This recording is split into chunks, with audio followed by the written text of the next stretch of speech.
Have you ever been broke? I mean, so broke that you've cried.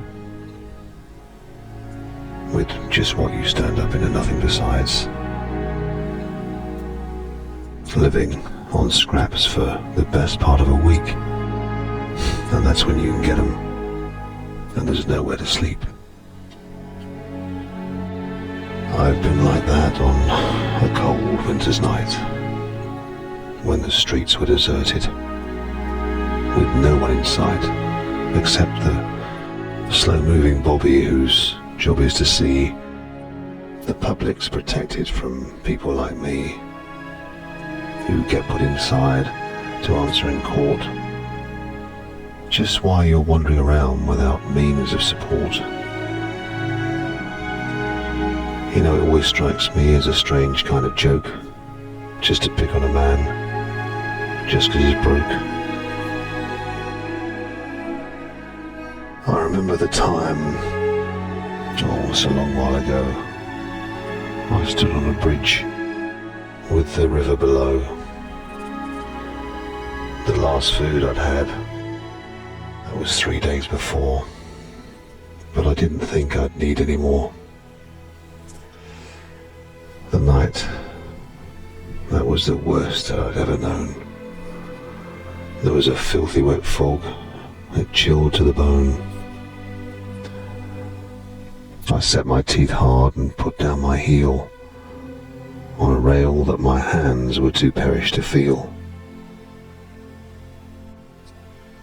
When, all of a sudden, out of the fog, came a snivelling pup. He was just a scrap of a dog. Bedraggled and dirty, just like me, a wreck. But with, oh, such a sad face on his poor, scraggy neck. You know, a few moments more and I would have died. But that dog just licked my hand, and I sat down and then cried. I gathered the poor little mite in my coat and carried him off with a lump in my throat. I took him along to the one place I knew where they'd give him a bed and a biscuit or two. The sergeant in charge, he gave a bit of a grin when I said the dog could do with a meal. He said, "I'll fix him up, but how do you feel?" He could see I wasn't too clean. The hunger and cold that I'd suffered all day exhausted my limits, so I just fainted away. They slept me and they fed me and they gave me a few bob. And you know, that following day they found me a job. And now I've worked ever since. I'd even put a bit by. And I'm comfortable now, and I don't want to die. I have a nice little place in a quiet little street, with a little old garden that always looks neat. I work there a lot when I have time to spare, and I'm very proud of a corner that's there,